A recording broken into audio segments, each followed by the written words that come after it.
there is no surety কি তোমার হবে কিনা, বিকজ মোর অর লেস তোমার ইকুইভ্যালেন্ট বা তোমার থেকে বেটার। আলাদা কোনো প্রিভিলেজ না থাকে তাহলে সেটা কিন্তু খুবই স্ট্রাগল একটা তোমার কেন তোমার কেমন তো ওটা কোনোদিন। হ্যালো, আবার এসে গেছি আমি পরের ব্লগ নিয়ে। এই ব্লগে তোমাদেরকে দেখাবো যে একটা ফিমেল ডক্টর যে নিট পিজি করছে, নিট পিজি করার সময় তো মানে pre NEET PG, during NEET PG, post NEET PG. Post NEET PG বলতে চাই কাউন্সিলিং ফেজটাতে কি কি as a female doctor face করতে হয় and as a male doctor face করতে হয়। ঠিক আছে, আমার নাম ডক্টর অর্ঘ চ্যাটার্জি। পুরো লাস্ট অবধি দেখবে কি কি বলতে চাইছি, কি কি কি পয়েন্টস তোমাদেরকে মাথায় রাখতে হবে যদি নিট পিজি ভাবছো। সব আমাদের এখন এক্সপার্টস নিট পিজি বলতে যাচ্ছে। হলো Debashree Ganguly, MS ophthalmology, IPGR and SSKM hospital first year. Deepalika Das, ex ophthalmology, IPGR SSKM hospital, first year student. কি কি এনাদের এক্সপিরিয়েন্স ম্যাটার্স যেটা বলা হয় তোমাদেরকে এই ভিডিওতে দেখাবো। ডক্টর দেবজ্যোতিকে কোয়েশ্চেন করবো যে নিট পিজি তে কি কি ফেস করতে হয়েছে। নিট পিজি প্ল্যাটফর্ম এখন কমেন্টে কেউ জিজ্ঞেস করবে না কোথা থেকে করেছো না করেছো, এসব ফালতু জিনিস। NEET PG, pre NEET PG stress, during NEET PG stress আর post NEET PG stress, counselling এর সময়। মেন ভিডিও আমার এটাতেই ফোকাস আছে। ডক্টর দেবজ্যোতি, আমি আপনাকে জিজ্ঞেস করতে চাই যে during the NEET PG preparation phase কি কি ফেস করতে হয়েছিল? প্রিপারেশন ফেজটা একটা অন্য টাইপের ফেজ, মানে সেখানে যেমন মেন্টাল স্ট্রাগল অনেক বেশি থাকে মানুষের, মানে আমাদের মতো স্টুডেন্টদের আর কি, স্পেশালি জেনারেল ক্যাটাগরির স্টুডেন্ট যদি হও এবং যদি কোনো মানে আলাদা কোনো প্রিভিলেজ না থাকে তাহলে সেটা কিন্তু খুবই স্ট্রাগল একটা ফেজ চলে। মানে মেন্টালি আমার সবসময় মাথার মধ্যে এটা চলতেই থাকে যে এরপরে আমার কি হবে, 1 বছর পরে যদি আমি ইনকেস আমার পরীক্ষা মানে ফুল প্রিপারেশন হয়েও যায়, আমার পরীক্ষার দিনে যদি একটুও গোলমাল হয়ে যায় আমাকে তারপরে আবার 1 বছর পড়তে হবে, এরকম মানে একটা মেন্টাল চাপ প্রত্যেকটা দিন এবং মানে প্রিপারেশন ফেজে এরকম চলতে থাকে। কিন্তু নিট পিজি হয়ে যাওয়ার পর মানে রেসিডেন্সিতে এলে একটা মানে শারীরিক খাটুনি খুব বেশি হয়, যেমন সারাদিন তুমি ওয়ার্ডে পড়ে থাকো, এই কাজ করো ওই কাজ করো, খাটুনি খুব বেশি হয়। কিন্তু মেন্টাল যে ফ্যাটিকটা হয়েছিল আগে নেট পিজের আগে যে আমার কি হবে এই চিন্তাটা যেমন অতটা থাকে না, কারণ আমি তখন বুঝতেই পেরে যাই যে আমাকে এই স্ট্রিম নিয়ে এগোতে হবে, এবং শারীরিক খাটুনি থাকলে ওই মেন্টাল ফ্যাটিকটা চলে যায় অনেকটাই নিতে গেলে। তো সেই দিক দিয়ে আমি বলবো নিট পিজি মানে হয়ে যাওয়ার পরে পরবর্তীকালের যে স্ট্রেসটা বলছিস তুই সেক্ষেত্রে অনেকটাই কম। ফিমেল ডক্টর দীপান্বিতা দিদি কি কি ফেস করতে হয়েছে সব আমরা শুনবো এই ভিডিওতে। ইংরেজির প্রিপারেশনের আগে মানে প্রিপারেশনের সময় ওই সময় অনেক কিছুই ফেস করতে আছে। ফিমেল ওরিয়েন্টেড যদি বলি তো ফিমেলদের যদি ফার্স্ট অফ অল আমি আমার বাবা মার সিঙ্গেল হয়েছে, তো ফিমেল মেলের ব্যাপারটা তো ওখানে থাকছেই না, আমাকে অনেকটা রেসপন্সিবল হয়ে প্রিপারেশন নিতে হয়েছে। প্লাস আমি ফার্স্ট জেনারেশন ডক্টর, তো আমাকে কোনো সেরকম ব্যাকগ্রাউন্ড সাপোর্ট তো নেই, তো এই জন্য আর প্লাস জেনারেল ক্যাটাগরি হলে অনেক বেশি স্ট্রাগল। পুরো এভরিডে মর্নিং থেকে নাইট রুটিন চলে, তোমাদেরকে নিজেকে প্রেশারাইজ করে নিজেকে পড়তে হবে এভরিডে কি আমাকে এই বছরটা অ্যাটলিস্ট পুরোটা আমি দিয়ে, and there is no surety কি তোমার হবে কিনা, বিকজ এভরি স্টুডেন্ট যেই প্রিপেয়ার করছে মোর অর লেস তোমার ইকুইভ্যালেন্ট বা তোমার থেকে বেটার। তো তোমাকে নিজের সাথে এভরিডে কম্পিট করতে হয়, এভরিডে তোমাকে এটা ভেবে চলতে চাই আমি আগের দিন থেকে আমি আজকে বেটার পারফর্ম করি, যে কোনো এক্সাম মক টেস্ট এভরিথিং সবাই হচ্ছে তোমার 1-2 নাম্বার না এগোলে ওটা একটা স্ট্রেস হয়ে যায়, কারণ কি পড়াশোনাটা তো সেরকম ডিফারেন্ট কিছু নয়, কিন্তু ওইগুলোকে বারবার রিভাইজ করা, মাথায় রাখা, ওটা একটা টাফ ব্যাপার থাকে। অ্যান্ড সিলেবাস ইজ হিউজ, যেগুলো আমরা এমবিবিএস টাইমে ইগনোর করি, ওই সব টপিকসগুলোকে আমাদেরকে ওই সময় পড়তে হয়, মাথায় রাখতে হয়, মাথায় রাখাটা is very important. And plus আমাদের ক্যালকুলেটিভ ব্যাপারগুলো কম, তো মনে রাখাটা খুব বড় ডিল হয়, ওই 1 বছর খুব টাফই যায়, খুবই স্ট্রেসফুল যায়। খাওয়া দাওয়া সবকিছু, যদি পেরেন্টস থেকে দূরে থেকে পড়তে হয় তারা এক্সট্রা আরো স্ট্রাগলস থাকে। তোমাকে একটা সোর্স অফ ইনকাম তোমার কাছে থাকতে হবে, তো parents are not very much well, তখন তোমাকে কিছু একটা side by side house staffship বা কোনো নার্সিং হোম জয়েন করে ওই টাকা পয়সা আনা, ওগুলো নিয়ে হচ্ছে এভরিডে খাওয়া দাওয়া সবকিছু ওগুলোকেও মাথায় রাখতে হয়। যদি বাড়িতে থাকো তাহলে ওই জিনিসগুলো একটা, কিন্তু সবার মানে ওরকম ভাগ্য হয় না, তো ওই সব কিছু একটা স্ট্রাগলিং ব্যাপার। অ্যান্ড পোস্ট নিট পিজি জিনিসপত্রগুলো একটু ইজি হয়, কেন কি তুমি যেটা চাইতে ইফ ইউ গেট দ্যাট, তখন তোমার থেকে অ্যাটলিস্ট ওই মেন্টাল স্ট্রেসটা কমে যায়। কেন কি আজকাল যেটা ট্রেন্ড চলছে, সবাই একটা নিজের আগে এমডি এমএস ডিগ্রিটা চায়। তো ওই জন্য ওই জিনিসগুলো এখন একটা রিকোয়ারমেন্ট মতন হয়ে গেছে। তো তুমি যদি ওই জিনিসটাকে ক্রস করে যাও, তোমার মানে ব্রেইন থেকে ওই প্রেশারটা কমে যায় যে আই হ্যাভ দ্যাট নাও, আমি 3 বছরে এটা করেই বেরোবো। তো এবার ফিজিক্যালি অনেক বেশি প্রবলেমেটিক হয় এই 3 বছর, কিন্তু একবার if you go through it then ওই যে মেন্টাল স্ট্রেসটা অনেকটা কমে যায়। নিট পিজি প্রিপারেশন তো সবাই করছে, গ্র্যান্ড টেস্ট বলে হয় প্রত্যেকটা প্ল্যাটফর্মে, গ্র্যান্ড টেস্ট দিচ্ছে, তারপরে মার্কস আর আসছে না। ঠিক আছে, নিট ইউজিতে কি হয় যে তোমরা অফলাইন প্ল্যাটফর্মে দাও, অনলাইন প্ল্যাটফর্মে দাও, সব জায়গায় দাও, ঠিক আছে, মার্কস আসছে না। তোমরা এনসিআরটি খুললে, এই খুললে, ওই বই খুললে, অফলাইন অনেক বই পাওয়া যায়, কিন্তু নিট পিজি পুরোপুরি আলাদা। অনলাইন কন্টেন্ট হয়, সব কিছু অনলাইন, তুমি অফলাইন কন্টেন্ট অনেক কম পাবে। ঠিক আছে, তারপরে এর কোনো প্রপার সিলেবাস নেই। কালকে মনে হলো কোনো ডিজিজের নতুন রিসার্চ বেরিয়েছে, সেটা নিয়েও কোয়েশ্চেন এসে যায়, তো সেটা নিয়েও গ্র্যান্ড টেস্টে এসে যাবে। তো এবারে আমার মেন প্রশ্ন যে গ্র্যান্ড টেস্টে অনেক সময় কি হয়, মার্কস ফ্লাকচুয়েট করে, বার এরম যায় কি আবার এরম কমে যায়, তখন কি স্ট্রেস দিয়ে বেরোতে হয়, কি তখন প্ল্যান চলে? প্রথম 6 মাস তুমি ভালো পড়ছো, যেই তোমার এক্সামিনেশনটা সামনে আসতে লাগলো, তখন তোমার বার কমতে যাচ্ছে, তখন স্ট্রেস আসে, তখন কিভাবে ডিল করে? ঠিক আছে, এবার আমরা ডক্টর দেবজ্যোতিকে নিয়ে নিব কিভাবে অ্যাজ ওই স্ট্রেস পিরিয়ডটাতে বেরোতো। প্রথমে বলছি যে হ্যাঁ, মানে প্রথমে বলছি যে একদম প্রথমে যখন আমরা চিঠি দিই, কোনোদিনই আমাদের এরকম হয় না যে ফুল সিলেবাস কমপ্লিট করে আমরা চিঠি দেওয়া শুরু করবো। সেটা করলে অনেকটাই দেরি হয়ে যায়। তো আমি বলবো যে চিঠি মোটামুটি প্রিপারেশন শুরু করার 3-4 মাসের মধ্যে থেকেই শুরু করে দেওয়া উচিত দেওয়া। তো প্রথম চিঠিতে খুবই কম মার্কস আসে, এবার আমাদেরও এসেছিল অলমোস্ট, মানে 200 কোশ্চেনের মধ্যে 70-80 ঠিক হতো বছর প্রথম। এটা হতেই থাকবে, কিন্তু তাহলে এটা নয় যে আমি চিঠি দেওয়াই বন্ধ করে দেবো। আমাকে এরকম করতে হবে যে আমি চিঠি দিচ্ছি, চিঠিতে আমার যে যে জিনিসগুলো ভুল হচ্ছে সেগুলো এক্সপ্লেনেশন, যেমন আমি যে কোনো অনলাইন প্ল্যাটফর্মে যদি চিঠি দিই, যেমন ম্যারো, সেরিগেলাম, তো পুরোপুরি ওখানে মানে ডিসকাশন একদম নিচে লেখা থাকে, প্লাস অনেক সময় এখন অনলাইন ভিডিও করে দিচ্ছে ডিসকাশনে, ড্যান্সিং করতে যেমন। তো সেগুলো আমরা যদি আবার রিভিউ করতে থাকি, রেট্রোস্পেক্টিভ ওয়েতে যদি করতে থাকি, তাহলে মানে এরপর আমার তার সাথে সাথে যেমন আমার সিলেবাস যেমন চলতে থাকে, তাহলে পরবর্তী ক্ষেত্রে আরো আস্তে আস্তে মার্কসটা ইমপ্রুভ হতে থাকে। তো এটা আমি দেখেছি, প্রথম একদমই মার্কস কম এলে ডিমোটিভেটেড হয়ে যাওয়া চলবে না। এরকম তো 10-12টা চিঠি হতেই থাকবে যে মার্কস বাড়তে টাইম লাগবে, একটা জায়গায় স্ট্যাগনেন্ট হয়ে যায়, একটা ফেজে এসে সাপোজ 90 কারেক্ট হচ্ছে, একটা স্ট্যাগনেন্ট চলে, এরকম 4-5টা চিঠিতে 90 কারেক্ট হতে থাকে, তারপর বাড়তে থাকে, এরকম আর কি। মানে কখনোই ডিমোটিভেটেড হতে চলবে না। প্রত্যেক দিকে যেদিন চিঠি দেবো সেদিন ডিমোটিভেটেড হয়ে গেলাম, ঠিক আছে, একদিন ডিমোটিভেটেড হয়ে একটু কম করলাম, ঠিক আছে, বাট পরের দিন সকালে উঠে আবার সেই রুটিনে ফিরে আসতে হবে। এটাই এখানে নিট পিজির যে জার্নি আছে, সেটা মেন মোটো এটাই, মানে পুরো কনসিস্টেন্ট থাকতে হবে পুরো জার্নিতে, একদম লাস্ট দিন অবধি, নিট পিজির আগের দিন অবধি।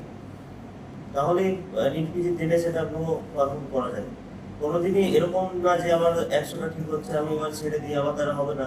2-3 মাস আগেও যদি আমার 100 ঠিক হয়, এরকম অনেকে আছে যারা 2-3 মাস আগে 100টা করে ঠিক হচ্ছে, কারেক্ট হচ্ছে, তারাও অনেক কনসিস্টেন্ট থেকে লাস্টে 150-এর উপর কারেক্ট করে বেরিয়ে গেছে। এরকমও হতেই থাকে। তো মানে ডিমোটিভেটেড একদমই হওয়া চলবে না ডেইলি। মানে কোনো একদিন এমন হয় যে 120 ঠিক হতে হতে হঠাৎ 100টা ঠিক হয়ে গেল, আমার ড্রপ হয়ে গেল পুরো কারেন্টটা শুরু হয়। ডিমোটিভেটেড একদম হলেই চলবে না, কারণ কি পরের দিন সকালে উঠে আবার যদি আমি কনসিস্টেন্টলি করতে থাকি, তো পরেরটাতে আমার মার্কস আসবে, এটাই আমার মাথায় রাখতে হবে।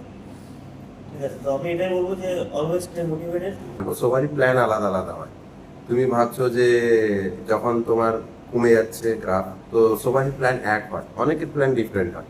তো ডক্টর দীপান্বিতা থেকে জানবো যে ওনার জিডিতে নাম্বার কম আসা এটা একটা বড় ফ্যাক্টর, এটা অনেক লম্বা ডিউরেশন অব্দি চলে।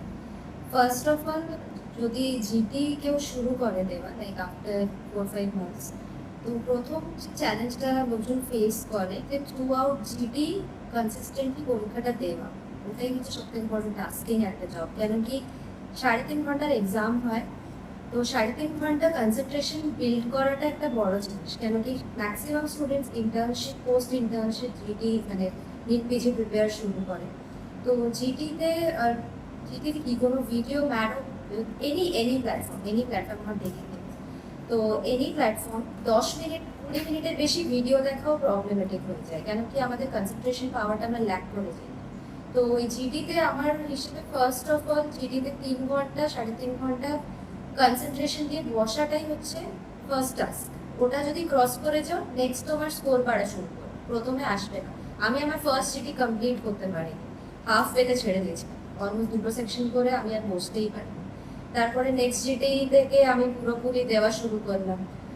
বাই এন্ড অফ আমাদের এক্সাম অগস্টে হয়েছিল, ফার্স্ট যে আমাদের শিডিউলটা ছিল সেটা জুনের জন্য ছিল।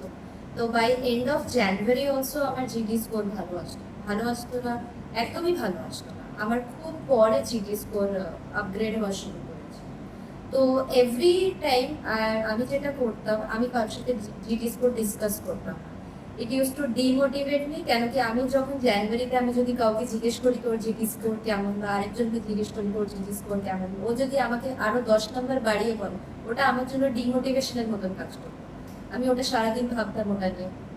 তো আমি কোনোদিন প্রিপারেশনে কারোর সাথে জিডি স্কোর ডিসকাস করতাম না। আমি জানি আমাকে কতটা জিডি স্কোর নিয়ে যেতে হবে, তো সেটাই আমি আমার মাথায় রাখতাম যে আমার 100 আসছে, তো আমাকে নেক্সট জিডিতে 105টা অ্যাটলিস্ট ঠিক করতে হবে। only one question extra every time. তো it will be gain for me, না আমার জন্য ওটা আমারই একটা উইন উইন। তো এই জন্য আমি ওটাকেই মাথায় রেখে চলতাম। লাস্ট অব্দি যতই স্কোর আসুক, প্রত্যেকটা জিডি স্কোর যখন মার্কস ইনক্রিজ করা শুরু করবে, প্রত্যেকটা সময় এটা মাথায় রাখবে যে আমাকে অ্যাটলিস্ট একটা কোয়েশ্চেন আগের বেলা থেকে এক্সট্রা ঠিক করতে হবে। তো কোথায় ভুল হচ্ছে না হচ্ছে ওগুলো সব তো রিভিউতেই বোঝা যায়, কিন্তু ওই জিনিসগুলো মাথায় রেখে যে কিভাবে ট্যাকেল করবো। আমি আমার যখন ডিমোটিভেশন লাগতো, আমি আমার বন্ধুর সাথে ইভিনিংয়ে বেরোতাম। I used to discuss many things with her, but never GD marks. আমরা কোনোদিন থ্রু আউট প্রিপারেশনে একে অপরকে জিডি মার্কস করি না, কোনোদিন। ওর কেমন আসছে আমার কেমন আসছে নেভার। আমরা অন্য কিছু টপিক নিয়ে ডিসকাশন করতাম, নেভার অ্যাবাউট দিস টপিকস। তো এই জিনিসগুলো আমি করতাম, ওটা আমাকে একটু মানে ঠিকঠাক রাখতো। আদারওয়াইজ আমার এমনি ডিমোটিভেশন অনেক স্টেপে কাজ করবে, অনেক স্টেপ। তো don't make it tough for you, কি আমি আরো 5 জনের সাথে ডিসকাশন করলাম তোমার কেমন, তোমার কেন, তোমার কেমন। তো ওটা কোনোদিন বেনিফিটের মতন কাজ করবে না, কারণ কি পরীক্ষাটা তুমি কারোর সাথে বসে দেবে না, শুধু নিজেকেই তোমাকে ওখানে প্রুভ করতে হবে যে তুমি কেমন পারফর্ম করছো। তো অ্যারাউন্ড এখন যেটা জিডি স্কোর যেটা নিডেড 150 to 160 কারেকশন। তো এটাকে এন্ড টার্গেট রেখে প্রত্যেকবার ওইটাকে অ্যাচিভ করতে হবে। তো এটাই মানে এর থেকে বেশি কিছু। Last of the consistency is everything. Every day উঠে পড়াশোনাটা সকালবেলা শুরু করে রাত অবধি টেনে নিয়ে যাওয়াটাই, কিছু পড়ো না পড়ো, 2 ঘন্টা পড়ো 3 ঘন্টা পড়ো, বাট কনসিস্টেন্ট হয় যাই করো, ওটাই হচ্ছে আলটিমেটলি। তোমাকে ঘর বন্দি করেই খালি পড়াবার মেশিন তৈরি করাবে, ঠিক আছে? গদা ভাষা এটা, পড়ো পড়ো পড়ো, যত পড়বে রিফাইন হবে, না পড়লে ডুবে যাবে, ঠিক আছে? কিন্তু অনেক ডক্টরস হয়, তাদের একটা অ্যাম্বিশন থাকে যে ওনাদের একটা, কেউ আর্টিস্ট হয়, ড্রয়িং বানাতে ভালোবাসে, কেউ হয়তো বাইক চালাতে ভালোবাসে, কেউ গান গাইতে ভালোবাসে, কেউ মিউজিশিয়ান হয় যে গিটার বাজাতে ভালোবাসে। তো আমাদের ডক্টর দেবজ্যোতি উনি গিটার বাজাতে ভালোবাসে। তো কিভাবে উনি এই দুটোকে প্যারালালি চালাতে পেরেছেন নিট পিজির সময়? না ওনার যে এই যে হঠাৎ করে মিউজিক লাইন থেকে ছেড়ে দেওয়া, ওনার কি ওটা ভালো লাগছে? না ও যদি মিউজিক লাইনে পুরোপুরি থাকতে পারতো, আজকে যদি নিট পিজি না দিত, মিউজিক লাইনে থাকতে পারতো, ওনার কি লাইফে কি খুশি একটা আসতো? অনেকের হয় যে আমি মিউজিশিয়ান হতে চাই, ঠিক আছে? তো ওটা একটা মানুষের হ্যাপি মোমেন্ট, মানে ও হয়তো ওটাতে পুরো লিন থাকবে, ঠিক আছে? নিট পিজি তো তুমি দিচ্ছ, তুমি তো ব্রাঞ্চ জানছো না, তুমি কি ব্রাঞ্চ নিবে, ঠিক আছে? কিন্তু একটা মিউজিশিয়ান এটা হচ্ছে ভেতর থেকে আসে, বিটস ভেতর থেকে আসে, শুনছো জিনিসটা ভেতর থেকে আসবে। তো ওই জিনিসটা ওটা কিভাবে এখন কি ভালো লাগছে ওনার যে ডিসকানেক্টেড হয়ে গেছে, বা ডিউরিং নিট পিজি বা ডিউরিং এমবিবিএস কিভাবে কি কোপ আপ করতে হয়েছে এনার হবি নিয়ে, তো ওটা জানতে চাইছি। মানে যে কোনো অ্যাম্বিশন অ্যাকচুয়ালি নিট পিজি দিতে গেলে আমাদের এটা একটা প্রবলেম হয়, মানে সারাদিনই সকাল থেকে শুরু করে একদম রাত অবধি আমাদের একটা মানে শিডিউলে চলতে হয়, এবং সেখানে আমি ম্যাক্সিমাম হার্ড টু হার্ড আমি 1 থেকে 1.5 ঘন্টা টাইমই আমি এরকম করতে পারি যে আমি পুরো অন্য কিছুতে মানে ব্যয় করবো এরকম আর কি। বাকি সময় তো আমাদের ঘুমানোর জন্য একটা টাইম রাখতেই হবে। তো এবার 1 থেকে 1.5 ঘন্টা যে আমি ব্যয় করবো, এবার সেটা যদি আমি কলেজ টাইমে গিটার বাজাতাম এবং আমার ইচ্ছেও ছিল পরবর্তীকালে আমি রেগুলার গিটার বাজাই এবং আরো ভালো বাজাতে যাতে পারি সেরকম, কিন্তু মানে বাজানো হয়ে ওঠেনি আর কি। নিট পিজি প্রিপারেশনের টাইমে অ্যাকচুয়ালি মানে 8 ঘন্টা পেলেও যে আমি গিটার নিয়ে বসে যাবো এবং বাজাবো ঠিকভাবে সেটা তো হয় না, মাথার মধ্যে তো অন্য জিনিস চলতে থাকে, তাই মানে আমি কনসেন্ট্রেট করতে পারি না যে এইরকম ভাবে আমি মানে বাজাবো বা এটা নতুন কিছু ভাববো আর কি বিট নিয়ে বা কিছু টিউন নিয়ে, সেটা আর কি হয়ে ওঠে না। তো 1 ঘন্টা 1.5 ঘন্টা আমি যেটা পেতাম টাইম, এবার মানে রিল্যাক্সেশনেরও তো একটা প্রয়োজন আছে, সেটার কারণে আমি আমার বন্ধুদের সাথে যেখানে আমি থাকতাম প্রিপারেশন টাইমে বাড়িতে, তো বন্ধুদের সাথে বিকেলবেলায় বেরোতাম, আমি চাটা খেতে আড্ডা মারতে একটু আধটু বেরোতাম আর কি। তো ওটা আমি ডেইলি চালিয়ে গেছি, একদম পরীক্ষার আগের দিন অবধি আমি বেরোচ্ছি। এবার 8 ঘন্টা বেরোলেও আমার এটুকু আমার মনে হয় যে সারাদিন একটা রিল্যাক্সেশন হয় একটা। তো বাকি যে মানে বেরিয়ে এসে মানে সকাল থেকে আমি পড়লাম বিকেল অবধি, আমার একটা ফ্যাটিং চলে আসে মেন্টালি, বিশেষ করে আমার ট্রেনে হয়। তো আমি তখন একটু বেরিয়ে যেতাম, তারপরে কি হতো যে একটা আরো নেক্সট যে আমাকে রাত অব্দি পড়তে হতো সেটার জন্য একটা আলাদা রকম এনার্জিও পেয়ে যেতাম। তো সেই জিনিসটা আমার ক্ষেত্রে আলাদাভাবে কাজ করেছে। আর আমার মনে হয় প্রিপারেশন টাইমে 8 ঘন্টা 1 ঘন্টা একটা এক্সট্রা টাইম রাখা উচিত, যেটা তুমি তোমার ভালো লাগে যে জিনিসটা করতে সেটা করো। তাহলে মানে পুরো প্রিপারেশন ফেজটাই পুরো ডিমোটিভেটেড এরকম খুব একটা লাগবে না আর কি। তো এটাই বলবো আর কি। ভালো লাগতো, কিন্তু মিউজিকের সময় আর উঠতো না। সেই জন্য যে আমরা জানি ইয়ারা তো বন্ধুদের চলো আড্ডা মারি, ঠিক আছে, বাঙালিদের আড্ডা তোমাদের মাথায় এটাই চলছে চা বিড়ি সিগারেট, কিন্তু ডাক্তারদের চট করে এরকম হয় না। হয়তো ডিসকাশন হতো, হয়তো বন্ধুদের সঙ্গে ঘুরতো, আড্ডা মারতো, এই ওকে পা টানা, ওকে এই টানা, এই তুই তো এই করছিস ওই করছিস, ঠিক আছে, ওটাতেই মুড ফ্রেশ হয়ে যাবে। বেশি না, 5 মিনিট লাগবে বন্ধুদের সঙ্গে, তাহলেই মুড ফ্রেশ, জীবনে আর কিছু লাগবে না তোমাকে, ঠিক আছে। আচ্ছা, এবারে আমরা ডক্টর দীপান্বিতাকে নিয়ে নিব, যে উনি লেজার টাইম। ডিজিটাল টাইমে আমি যেমন আমার হবি সেরকম আমি গান শিখেছি, কিন্তু আমারও কন্টিনিউ করা হয়নি, সম্ভব হয়নি পড়াশোনার জন্য। তো এবার আমার লিজার টাইমে আমি বেরোতেই ভালোবাসতাম। আমি ইভিনিংয়ে যতটা না সম্ভব হয় মানে আমি করতাম, মানে আমার অ্যাকচুয়ালি উইকলি একদিন 24 আওয়ার্স ডিউটিও থাকতো, তো সেই দিনটা তো আমার ডিউটিতেই কেটে যেত। কিন্তু আমি ট্রাই করতাম যেই দিন আমার খুব অফ লাগছে আমি ইভিনিংয়ে আমার বন্ধুদেরকে বলতাম, ওখানে যারা যারা ছিল ওই মুভমেন্টে, ম্যাক্সিমাম জনই বাড়ি চলে গেছিলাম, কিন্তু ওই মুভমেন্টে যারা যারা ছিল ওই মুভমেন্টে আমি ওদেরকে বলতাম যে চল 1 ঘন্টা 2 ঘন্টা বেরিয়ে আসি।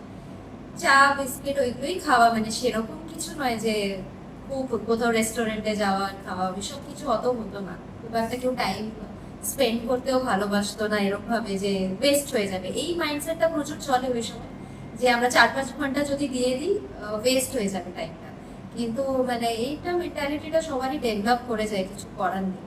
কিন্তু যদি 1-2 ঘন্টাও হয় মানে একটু বেরোনোর চেষ্টা করাটা উচিত, মানে তাহলে মাইন্ডটা ফ্রেশ থাকে, তাহলে গিয়ে আবার পড়াশোনাটা একটা ডিফারেন্ট এনার্জি নিয়ে শুরু করা যায়। এই সকালে পড়লাম, বিকেলে একটু বেরিয়ে আসলাম, আবার একটু পড়লাম, তো মানে ইভেন প্রোডাক্টিভিটিটাও অনেকটা বেশি হয়। কিন্তু গান বাজনা আমার জন্য কন্টিনিউ করা সম্ভব হয়নি। আমি রাতে ঘুমানোর আগে কিছুক্ষণ গান শুনতাম, আমার মাইন্ডটা একটু শান্ত হতো, আমি ওটাই করতাম। গান শুনতে আমার খুব ভালো লাগে। আমাদের সামনে একজন গান গায়, একজন গিটার। তাহলে পরের ভিডিওতে তোমাদেরকে নিয়ে আসবো গান উইথ গিটার, ওনাদের ট্যালেন্ট নিয়ে। ওনাদের অনেক দিন হয়ে গেছে ধরে না গানে আছে না গিটার প্র্যাকটিসে আছে, কেউ জাজ করবে না, কিন্তু ওরা যা গাইবে যা বাজাবে সব মন থেকে বাজাবে, ঠিক আছে। পরের ব্লগে দেখা হচ্ছে সেম জিনিস নিয়ে, কিন্তু হাতে থাকবে একজনের গিটার আর একজনের মুখে থাকবে সুর। চলো টাটা, সাবস্ক্রাইব।